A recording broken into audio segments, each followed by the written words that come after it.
It's a 5 p.m.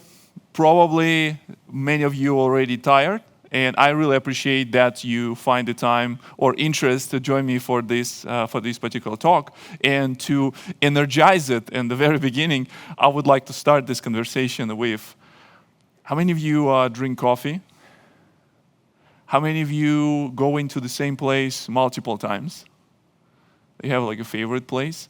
And how many of you were actually pissed if the person who you see every day, they don't remember what you're ordering? No? Sometimes it bothers me, the person knows me and he knows about my order, and we are in a fast-paced life and everyone on its own schedule. So it would be cool if they would remember what order of coffee you placed yesterday, and if you're interested on having this coffee. So this is how I would like to start this conversation between stateless stream processing and stateful stream processing. This is what we're going to be talking today. With this stateless stream processing, when you need to compute something, you don't need to remember what you've done before. So it's maybe something simple like filtering of the messages. But when we need to get something that requires some memory, it would be appreciated if our barista will remember. So in this particular case, this barista remembers all his orders from the previous. So this is example of stateful stream processing. If I decide to run any sort of aggregation where I will need to remember what was my previous messages, that's where we're going to start. And hopefully this metaphor will stick to you, so we will be able to easily explain this to, I don't know, your significant other, because it's 5 o'clock and you get back home already would be the past maybe 8 or 9, and they'll ask, like, what did you just learn today? And you can say, oh, I learned about stateful and stateless stream processing. And welcome to stream processing like you never seen before, hopefully. Anyone doing any type of stream processing these days? Anyone using Flink these days? Let's start with this conversation. Okay, I see 1, 2 more. Okay, hopefully by the end of this talk there would be at least few people more. Hopefully I will not scare you, because there's some interesting things happening with stream processing world with Apache Flink. Anyone doing anything with Kafka streams maybe? Okay, more people. Anyone doing anything with Spark maybe? All right, few people doing any like stream processing on Spark, or just like a batch processing on Spark? Stream? No? All right. So stream processing, that's the stuff that I was doing for the last, I don't know, 7 or 8 years. My name is Victor Gamov. I work as a principal developer advocate at a company called Confluent, founded by original creators of Apache Kafka. And now we kind of stepped beyond Kafka-only company. And now we're doing all things with analytics. We're doing stream processing, managed the Kafka cluster, and all this kind of stuff. And today I'm going to talk about one specific things. And if I would be mentioning, or if I will be talking about stream processing, I would imply that the stream will come from Kafka in most of the cases. Anyone using anything except Kafka? Or are you using Kafka at all? Okay, 1 person, 2 person, 3. Okay, so we have something. Anyone using not Kafka? Pulsar, Kinesis, what is this there else? I don't know why you would use something else. But in general, Apache Flink really doesn't care where the stream comes from. Some of the examples will be based on the Kafka, and some of the specific things with Flink also will be related to either Kafka or Confluent Cloud. But I will mention this specifically when we get there. If you would be interested to get the materials from this talk, don't need to stalk me in Twitter. By the way, Twitter is also conveniently placed somewhere here in down below. But also you can get this code, and you can find all my presentations, the code, all the references, find it there, and you will play around with this on your own time. Okay, we're going to start with jump right into what is Apache Flink. Anyone knows what's Apache Flink coming today? Any ideas? Just shout. It's fine. Like, it's already the last session of the day. Like, you're tired. Let's have a conversation. Okay? Any thoughts? Any wild guesses, suggestions? Tough crowd. Yes, squirrel. In what language? I was told it's somehow related to German language because the original creators came from that region of the Europe. I'm interested more something more specific. You know, we are developers here, we're programmers here, so maybe something that you can suggest or guess. Tough crowd, I understand, it's fine, I will work with this.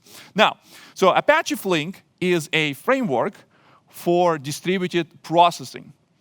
And this framework and engine and cluster and all the bells and whistles and all sorts of family-in-law exist to solve the problems of processing data that comes sequentially in the form of stream or in form of batch. But batch would be just one of the corner cases of stream. It's kind of, you will have unbounded stream of events or stream of data, and bounded. So in case of a bounded stream, it's your batch processing. So Flink is universal and general purpose processing system. Do you need Kafka to do this? Yes, that would be ideal because Kafka is the streaming source. But essentially, Flink, as a general purpose system, will not require you to have Kafka. Just to level stage, when we're talking about stream processing, I'm not talking about processing of video stream. I'm talking about processing a stream of events, usually represented in some sort of log-based data structure. So it's append-only, you're only getting some of the new events, and the Flink will decide what to do and how to process those, okay? And with all things that Flink provide, I'm going to start with one overview that will help you understand where you stand with this. When I mentioned it is ideally used with Kafka, that's what we do at Confluent. But if you are not in the Kafka world, Flink still can be useful for you. If you have files and you want to process this file somehow, you run some aggregation files, you still will be able to do this. Flink allows you to bring all different sources of data into this processing pipeline. It can be even changes that happens on the database. Flink has built-in system for change data capture on the database. You can get those changes either through native integration with CDC, or changes can land into Kafka, and you can get this from Flink. Since it's a general purpose framework, you have API to just simply query your data. You can get even data from some REST services and things like that. That's what we do as Java developers. We can program anything. But if you want to do something like declarative pipelines, something with out-of-the-box connectors, you rather will be using connectors most of the time. It will be connectors to all sorts of the systems. Now, if you have done any type of stream processing with the other frameworks, like Kafka Streams, for example, Kafka Streams implies that your data should be in Kafka and your results will land in Kafka. So it is not the case with Flink because you not necessarily want to send this result somewhere. If you want simply read the messages from Kafka and dump this on the console, you can do this. There's no need, there's no requirements for you to build an API that will land data somewhere. However, there's also sync connectors that allow you to send the data from the processing layer back to this. It can be database, it can be object storage, it can be something like I don't know, data lake, things like Apache Iceberg or Apache Pymon or something like this. So it is a general purpose. So you can use it for anything. However, there's one caveat. It's a distributed system. You probably don't want to use a tool that is designed to be running in like a massive scale for solving, I don't know, you do parsing files. You can be faster doing this parsing using command line tools like grep, AWK, and whatever. So this is very important point to understand because there's a lot of network things involved, and I will talk about this infrastructure in a few seconds. Now, when we're processing this data, many of you who raised the hands when I was asking if you're using any type of different tools, they would use a very similar approach of programming. Usually it is based on a direct cyclic graph or data flow approach, meaning that your processing will be described as a graph with multiple nodes and multiple connections between those. And you will be processing one message at a time. As my t-shirt says, Kafka and Flink, processing future one event at a time. Even if you do in batch, even you do processing over the batch, you're still processing one event at a time. And this thing in the center, this is kind of like a very simplified explanation of this direct acyclic graph concept. So let's dive a little bit deeper how this would look from perspective of API, and after that, how this thing will map into this data flow type of architecture. As a Java developer, we're going to start. Any Scala developers, by the way, like it'd been a while if I ask about the Scala developers. 1, good. Last year there were 3, now it's 1. Hopefully by the end of this year we're going to be no Scala developers because Flink 2.0 finally eliminates Scala API, so Java API, all the things. That's the obligatory phrase for my Scala people. Now, with Java, we're starting with defining the execution environment, and this execution environment, if you're running this locally, it will be creating some instance of the Flink runtime inside your JVM. If you will be deploying this job into Flink cluster, this execution environment will bring information about the cluster in. It has like some sort of dependency injection style. So that's why when I call it like a get execution environment, wherever I'm running, it will give me the required information. So next thing is that we're initializing this data stream. So in this particular case, I will using very simple. So I need to come up with some use case that I can fit in one slide so you will understand how the programming of Flink would look like. And in this particular case, I'm not using any connectors. So in this particular case, I'm just populating my environment with some data, in this particular case, from a collection of elements. And after that, I'm starting my processing. And the processing would look very similar how you do Java util stream type of processing. You have your collection, and after that, you kind of like putting different functions, and those functions will pass the result of a previous function down here. In this particular case, I'm just simply want to do word count, which is hello world of any type of data stream, data processing. And we the map function will create a pair or tuple of value, our word, and the length of this word. And after that, we will be passing this down into next operator. As a result, I, for some reasons, I skipped this, but the result stream will be printed onto console, and you will see, say, what we have here. We have a banana, we have a cherry, we have a apple, date. So we will have like one for each word. So that's the API. That's your program. But you know, it could be that simple. There would be more things. Now, from perspective of how this thing would be running, first of all, let me do like a quick stop and explain why I think it's important for you to understand, you know, this underlying concept. Anyone heard about like mechanical sympathy concept? All right, 1 person, 2 people. Great. So essentially, that's the idea that when you are a racer, when you're driving a very fast car, for you to make better decisions, how to drive this, like this car, the piece of art or piece of the engineering, the genius, you need to a little bit understand what is going on under the hood. And having this understanding will help you to make better decisions when you're driving the car. Same thing when I'm explaining this kind of like a complex system like Apache Flink, because I need you to understand how the things working conceptually underneath. So when you will be, most of the time will be debugging and finding the problems in your code, you will understand where to look. And that's why we go in a little bit deeper on the conceptual things. And we talk about job or the graph of this job. And we have two elements of this on this graph. We have an operator, so one particular function that will be performing certain action. In our case, that we have this like mapping function that will be taking data from one format and transform it to another format.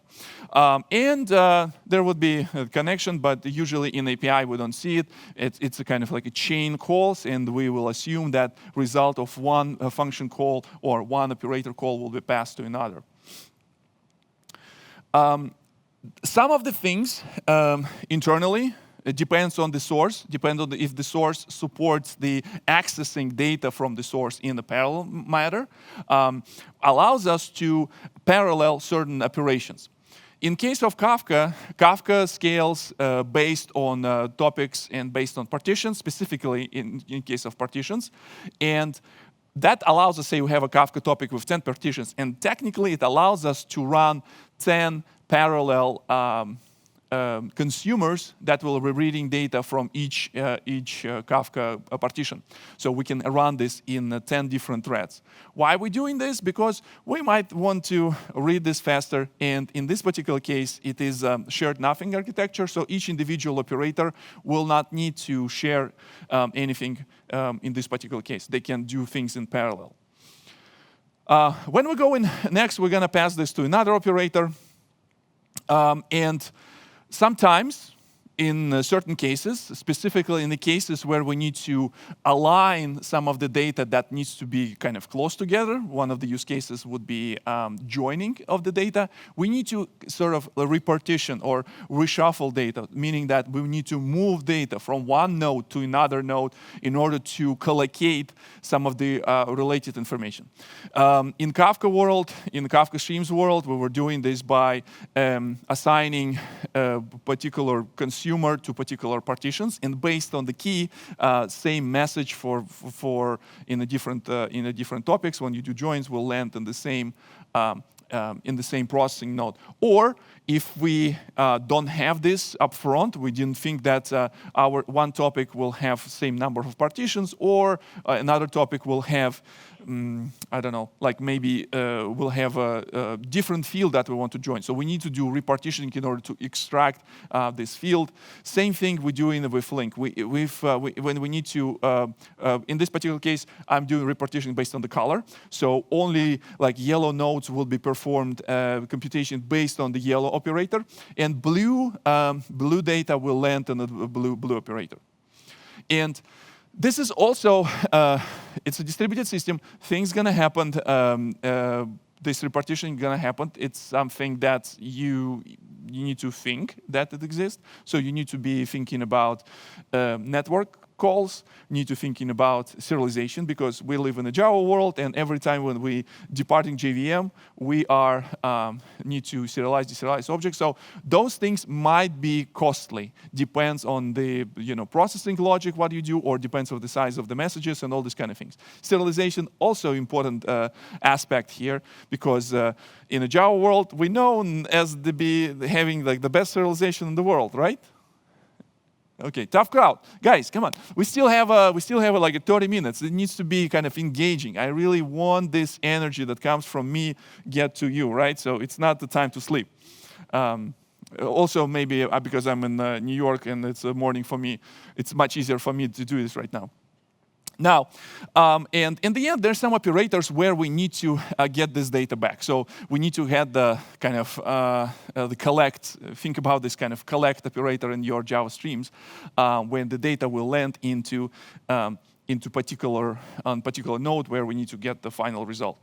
In this node can be the sync node that will be the dumping data in database or sending data into the whatever source we have. Now, here's the interesting thing. We love Java. I love Java. I love any type of cool APIs that allows me to the program and code will look awesome. And when I was going into Java world, like almost 20 years ago, I was like, I'm not gonna learn SQL. Screw that, because in Java we have a Hibernate, and after that we start getting like JPA, and I was like, yeah, why I need to learn this SQL? Like, I don't care. It turns out I was wrong, and we still have a SQL still going strong since 1992. And one of the things when the people start not only use SQL for the data retrieval tasks with your databases, but they also start thinking, hey, what about if we take this SQL and we're going to be using this to describe data processing job? That's nice, right? So it might be a very cool thing to do. So now you can, the 20 years after, you can see there's multiple different systems that use SQL not only as a language to get the data, but also as a language to describe what you want to do with this data. So Flink has one of the APIs. We're going to talk about what else is available. Apart from the Java, remember Scala API is gone. I don't see any excitement. Okay. SQL is another API. So for the people who hate Java, for some reasons, for people who or maybe don't have experience of, the learning, living through the years of Java 5, Java 6, maybe even a little bit of Java 7, and after that jump into Java 17, they are data people, and they know their SQL. So for them, in order to describe these jobs, the Flink now supports SQL. SQL is one of the APIs. And one of the things that really bothered me when I was learning SQL, I don't know about you, but you cannot read SQL how it's written, right? If you need to understand how this query will be executed, you need to start reading from, literally. You need to start reading from the from statement. And the way how all this SQL thing line up into this data flow model, we start with, if you need to do stuff like insert into, we actually go in at the very end. Like we go in all the way here, because this is where we're going to define where this data go. Next thing that we will be using this the computation, so in this case, this count function that will get the data. That's what we'll see would be performed in one of those nodes, count and group by. Our filtering function, in this case, that allows us to remove all the messages that has the orange color, and everything starts from the from statement. So from defines what's going to be our source. Insert into will define, or you can do things not necessarily insert into. You can also do create table as create table result as select and stuff. And wait a minute, Victor, you just said table. Like where this thing come from? So when we going into this level of Flink SQL API, everything that we will be dealing with in terms of everything that comes into the Flink system will be represented as a table. It can be an external connector, or it can be some sort of like a dynamic table that you can create in order to have some intermediate results. But there is the concept of table that will be represent either end or the sink or source of this message. Does it make sense to anyone? Okay, great. Thank you. More reaction like this. Love it. Now, when I was talking about APIs, it's time to kind of like a level set, like what the hell we're talking about. So everything with the Java is a DataStream API. So DataStream API is something that you usually probably going to start with. And you will find multiple resources saying like getting started guides. And you will see code that I showed you a couple slides ago with the stream environment and things like that. Now, after a certain time, when the developers of Flink and the users of Flink, they were thinking, yeah, we need to come up with something that will simplify these data streams. Not everyone excited with the map, the flat map, aggregate, all these type of functions. So people sometimes excited about their SQL. And turns out that the concept that was very well described in, anyone heard this framework called Juke? J-O-O-Q. Yeah, okay, now it's my people. Now I need to start with the Table API. So Table API does very similar thing in Flink that Juke does in your Java application. So Juke, what it gives you is the DSL that will be mapped to your SQL table. There's lots of code generation or maybe some of the information that this framework needs to get from your database in order to operate. Very similar concept here. So with Table API, I will show you a few code snippets in a moment, but conceptually you need to understand this is how it works.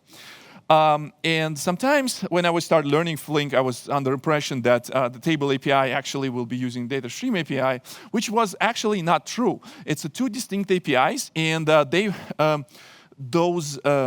SQL and Table API things, as you can see down below, there's the code says that it's an optimizer or some sort of logic that will help you to optimize your SQL. And this particular approach is actually very much reminds of how databases are doing this. So you submit your query, there would be optimizer that build the plan of the query based on some of the internal logics and heuristics. They can build optimized plan that will be not entirely look like your initial SQL query. And the question would be here, okay, Victor, now we have SQL here, we have query optimizer. Does it make Flink a database? How you think? No, good answer. And answer is yes, it's not database. However, it definitely can be a building block of the database. And there's some of the solution out there, some of them cloud-based, some of them on-prem, that use Flink as one of the engines to build new type of database. We call it streaming databases because Flink has ability to ingest data from streaming sources. It has a streaming SQL. Only thing that Flink doesn't have is kind of like a persistent storage. So you need to build this persistent storage in terms of like if you have a materialized view, and this materialized view need to persist the result somewhere. So you need to figure out it. But you can definitely do that. Flink is a great tool for building this type of stuff. And everything runs on top of the distributed runtime, and all the things that you do in Flink will be end up in some of the low-level operations. Now, with level of complexity, if complexity goes, I think I need to use different line because with SQL, we actually have the lowering complexity and increasing higher level of abstraction. So we're making things more abstract. And usually, in most of the cases, if you need to do something simple data manipulation, some data transformation, some quick aggregation, you probably will end up doing lots of Flink SQL, or if you're not in this type of jazz, Table API is pretty good on this point. DataStream API and the processing functions is more low level. Many people who used the Flink back in the day and they're still using Flink, they prefer to have the DataStream API because they feel like it gives them, the power that they can expose. But it comes with the level of complexity and the level of learning curve. You need to understand what you're doing. You need to deal with serialization, all this type of jazz that you need to figure out. And with the process function, you can do low-level things. You can write your own connectors. You can write any type of functions. And if you like to write your functions, you actually can write custom code, custom user-defined functions, and they will be available through SQL. So everything for if you like to write code, or if you don't like to write code, Flink gives everyone some of the piece of the pie. Now, I talk about the Flink is the stateful stream processing system, meaning that results of this processing and needs to be stored somewhere because of the certain things. Like we have unbound stream of events. But we're only interested in the result in the last 5 minutes. We don't really care what's going to happen like an hour ago. And to support this type of use cases, like some of the messages can arrive in time, some messages cannot arrive later. To support this type of use cases, there should be some sort of storage that allows this computation to not compute over and over again. As you remember, Flink, again, performs computation one event at a time. So if you need to restart this from the very beginning of your Kafka topic or your file or whatever.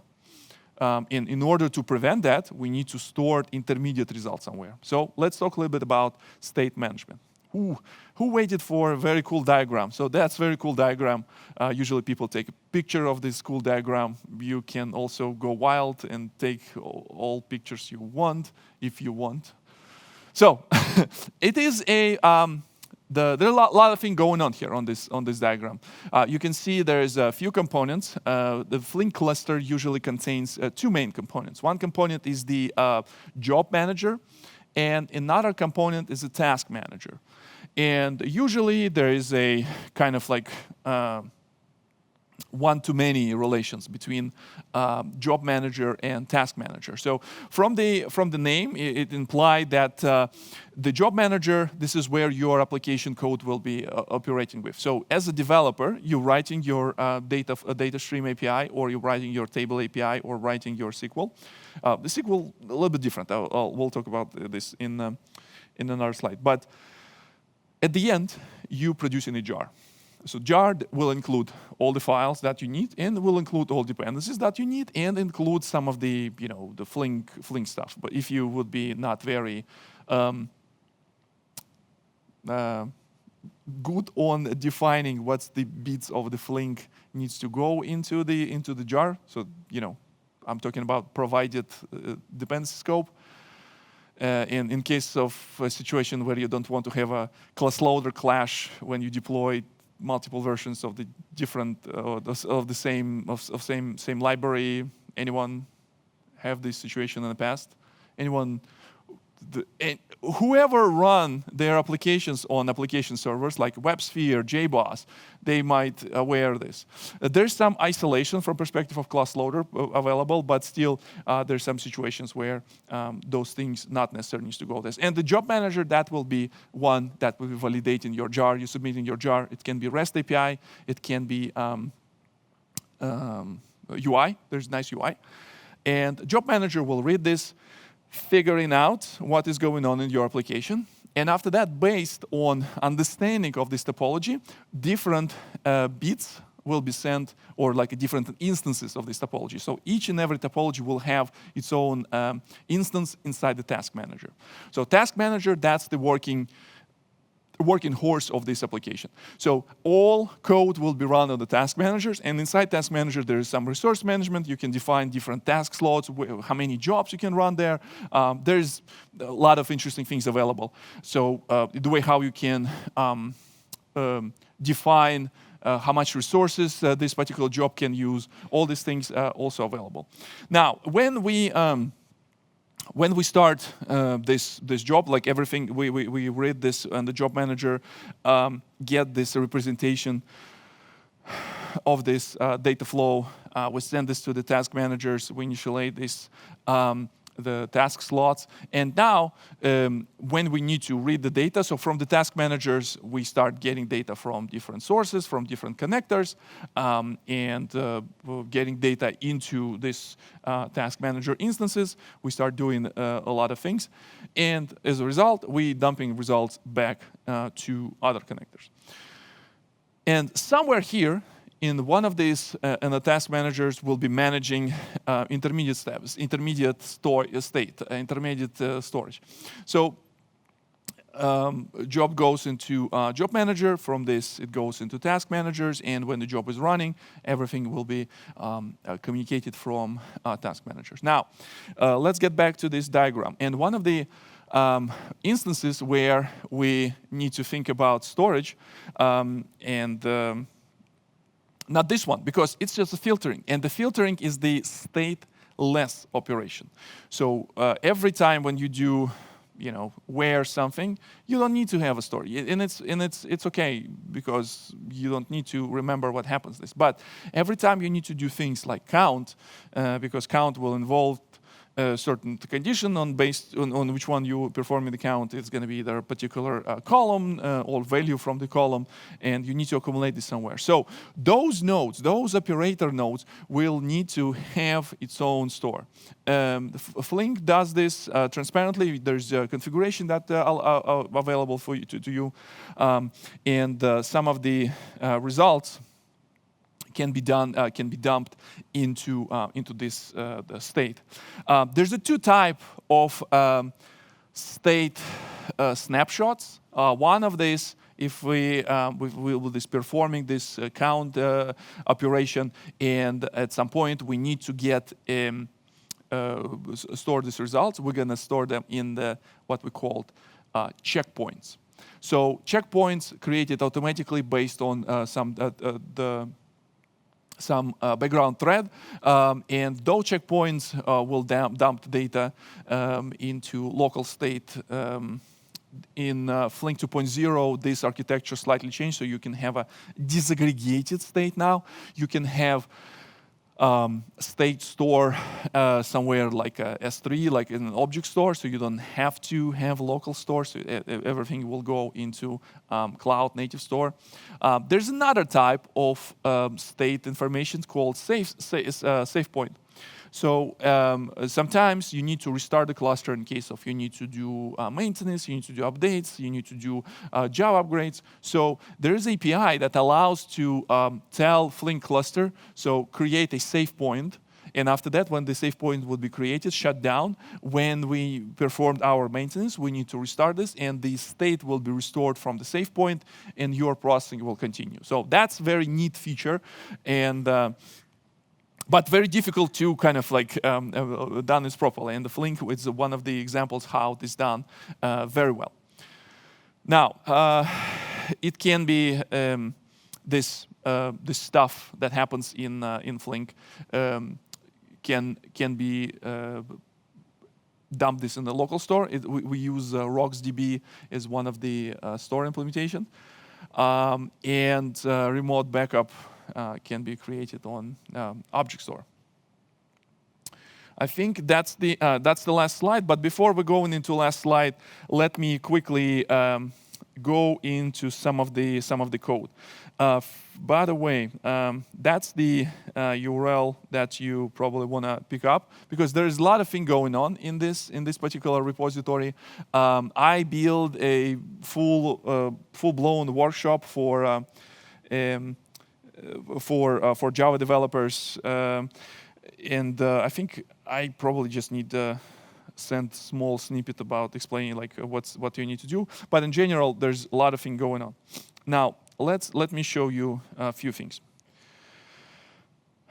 Let's start with. For the sake of demonstration, again, probably you don't need to do this every time when you will be building your application. You're probably going to be using some sort of connector to just get the data into your Flink instance. But I decided, okay, so let me go and try to use this low-level API and build a connector that will be simply generating data and send this data into Kafka. So it's kind of like a sync connector. So the data generator, it uses Flink framework. It uses all Flink bits and bytes. But at the end of the day, what it does, it starts the Java process, generate flight information, and dump it to the Kafka topic. So the way how this would look like, let me we are having not a producer factory, not the ever factory. We are interested in main method. We're gonna go here, execute data generator app. Data generator app. So data generator app will include loading some properties because I need to support multiple different configuration, create some Kafka topics, and now I'm dumping data into this. I create the flight information and dumping this into Kafka. And the way how this is implemented, it is initializing a, should be using the Kafka source, Kafka sync. Create Kafka topic is the same thing. Where is it? Avro producer. So for Flink will be managing timers for me, and this thing will be just sending data into my Kafka cluster. Now, this is, again, we can play around with the code, but this is just example. You probably not need to go with this route if you need to simply generate data and paste into Kafka, but this is just one of the examples how data can be created in Flink. Now, for the processing side of things, let's take a look some of the streaming examples. I didn't implement it here. So let's go with the Table API. No. I do have this. I have a very good example.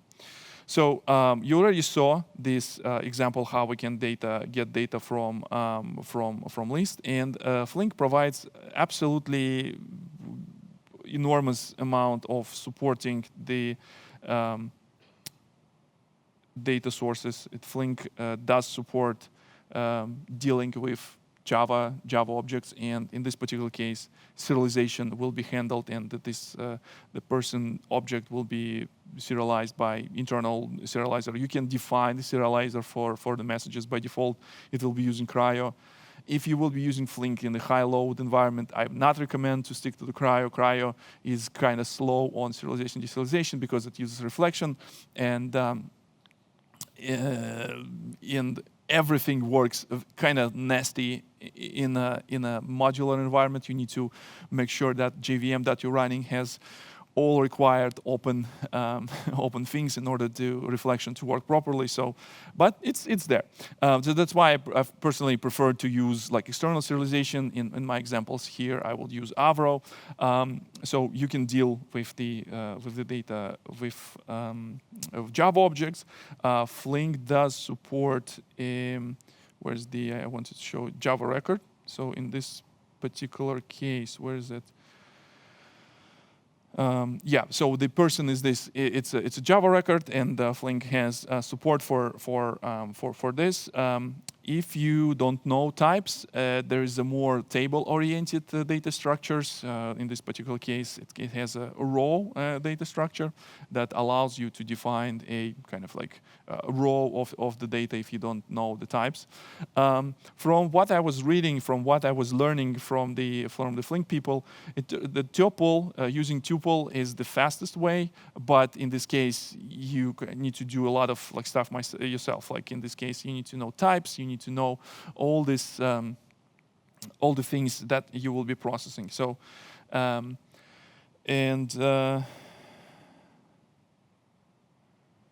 so that's the streaming API. Now, with the Table API, the way how the things would look is slightly different, and this is where I recommend you to usually start because it will allows you to do interesting things. In this particular case, so I do have a stream of data that will be represented as the flight information. It has a flight data, it has an airline, it has a destination, departure time, actual departure time, and status. Again, fully generated. You can take a look in the code inside this repository. And I want to build few use cases that will represent how I can process the data. One of the use cases would be the airline dashboard. And in this particular case, it's not super exciting because SQL is wrapped inside the string, and it's kind of like, yeah, looks nasty. But this is how the Table API would look like. So it's kind of like in this example, it's a combination of creating this view internally, and now we can query this view using this Table API. It has this function select. It has these operators that allow us to define what kind of fields we need to select. So if I would run something like this status local, let's see if this will continue to work. Let's see if my data generator generator local. Every example has its own kind of like a build script and a bank file run the task that will start this for you, so you can figure out this yourself. Now it runs against my local Kafka that runs inside the Docker, and messages of this data generator will land into flights. The topic and information for the flights go in here, and from this. Now it will take some time to generate and run this table of flights. And the result looks like this, because this is not the great way to represent the tabular result inside the console. So Flink has its own Flink SQL client, and Flink SQL client actually has a very nice interface for dealing with this kind of like ever-changing data. But usually, this is something you're not dumping into console. You usually either like send this back to Kafka topic, or you send to some sort of system where you will be able to query this. It can be, again, Iceberg, can be database, can be something else. So another approach for dealing with this type of stuff is to use SQL. So for this, I have a very nice UI here, just to quickly show how this will work.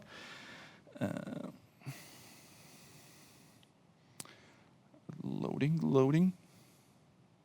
So if I want to build this dashboard with only SQL, I just do 42, cluster 42, and my Flink environment.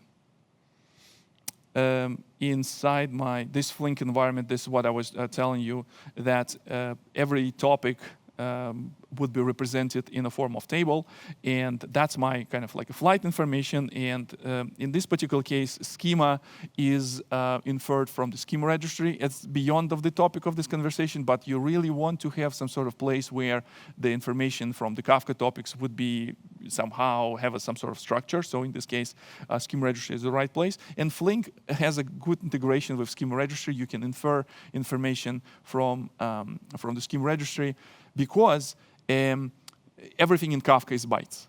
So you need to have some way to tell how these objects would look like. And where's my flight information? Let's see. Where's my dashboard? My flight status dashboard. So that's the example of how I can use this SQL, Flink SQL. And this is a result that will be creating table that will be constantly updating with the data that comes from the Kafka topic. So the new flights will update this dashboard. So if I will run this, it will give me much nicer representation than the same thing that I just showed you in the console. Give it a second, because it goes into space, into cloud, and from the cloud it should start getting some results. So, and now this result will give me some interesting dashboard. It has airline information. It has information about the airports, origin city, and this information would be constantly updating, and the state of this table will be constantly updating. Information about, say, flight delays would be also constantly updating. I don't know why I have it -6. Probably my generator logic generates actual and expected actual departure and scheduled departure differently. So that's why I have some weird stuff. But hey, data generated. So you can do this Java. You can do this with Table API. You can do this with SQL, and you can do this. You can mix and match. So in this particular case, this is the example. If you will be looking to this like flight status dashboard, it will be using a combination of the view that created from SQL, and also it has a combination of Table API. And where's the result? So I'm pasting this result somewhere on the console. But anyway. So yeah, go and check out this repository. Now, to finish this talk, so to finish this with some of the ideas, the Flink, Flink gives you ability to do unified stream and batch processing. You can perform unbounded and bounded stream processing, and any type of streaming system. You can even do things like one stream comes from Kafka, another stream comes from Pulsar, and you can do join on the Flink and dump it into Kinesis. Flink is a stateful stream processing system that allows you to store information, like intermediate information that happened with your application somewhere. I didn't touch this, but this is like also subject by itself. I didn't want to like fully, destroy your brain, and probably you would never want to look at this again. But Flink supports different type of event processing characteristics. There's ways how you can deal with late events, out of order events, all these type of things Flink supported, and it's quite fascinating how it's implemented. Again, in a distributed fashion, it's actually super crazy. And Flink supports recovery through snapshotting and through save points, and this is kind of like in a nutshell what you can do with the Flink.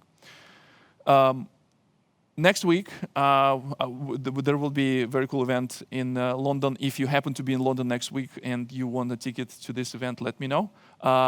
If you're not, follow this. We're going to publish the videos after. You can learn. If you're interested in the world of stream processing, Kafka, Flink, Iceberg, AI, you should be planning to participate in this event maybe next year. And with this, I think we're done for today. My name is Viktor Gamov, and as always, have a nice day. I will be around for enhanced interrogation if you have any questions. It's the last talk of the day, so we can stay until they will ask us to leave, right? Yeah, I'm happy to answer to any questions if you have any. We do have a slide. Yes. Thank you so much for the reminder. Yes. Not much time. So. That's fine. My flight is 6 a.m. tomorrow, so I have plenty of time.